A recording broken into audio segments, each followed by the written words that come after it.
Hello বন্ধুরা, আমরা লিপুর YouTube channel থেকে আমরা জীবনে মুভি রিভিউ করি না ভাই, করি না। কিন্তু আজকে আমরা একটা মুভি দেখতে গেছিলাম।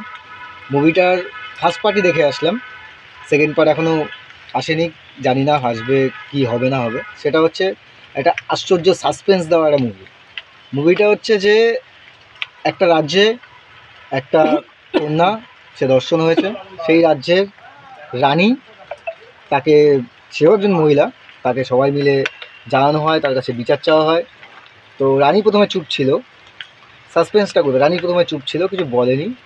তো তার জন্য সাধারণ জনতা মাঠে নেমে এসছে, তার বিচারের জন্য রাস্তায় নেমেছে, মিছিল করেছে, তার প্রতিবাদ জানিয়েছে। ব্যাপারটা হচ্ছে এইসব দেখার পর রানী এতটাই সাসপেন্সে ভরা, রানী তখন রাস্তায় নেমেছে, রাস্তায় নেমে আন্দোলন করছে মেয়েটার জন্য। মানে তার আগে একটা কথা বলেছিল।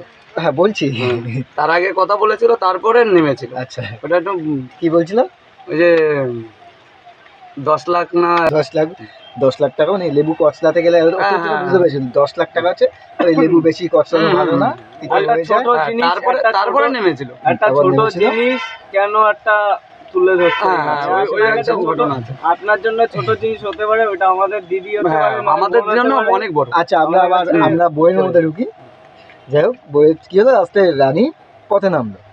এবার এত সুন্দর সাসপেন্সটা কোথায়, যে আরজি কলটা কোথায়, ওয়েস্ট বেঙ্গলের মধ্যে পড়ছে।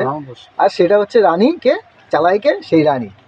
আচ্ছা, পুলিশ যার বিরুদ্ধে, মানে পুলিশ যে আটকাচ্ছে আন্দোলনটা, আমাদের আমি তো পৌঁছাতে পারিনি সেইভাবে, কারণ আমার সেইভাবে ক্ষমতা হয়নি, কিন্তু দূর থেকে প্রতিবাদটা করতে পারি।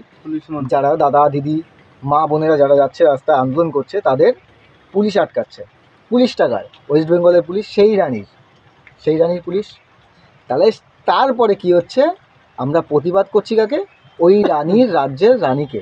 হ্যাঁ অবশ্যই, তাই তো। ওই রানী রাস্তায় নামছে, রাস্তায় নেমে বলছে এর বিচার চাই। বিচারটা কার কাছে চাইছে? নিজের কাছে। সেই রাজ্যের রানী সে, আর তার কাছেই অভিযোগ, প্রজারা তার কাছেই বিচার চাওয়ার জন্য গেছে। এবার সে পাশে এসে বলছে বিচার চাই। কি সাসপেন্স! কারণ ফাঁসি চাচ্ছে, সে মারা গেছে, তার কাছে কি করে ফাঁসি চায়?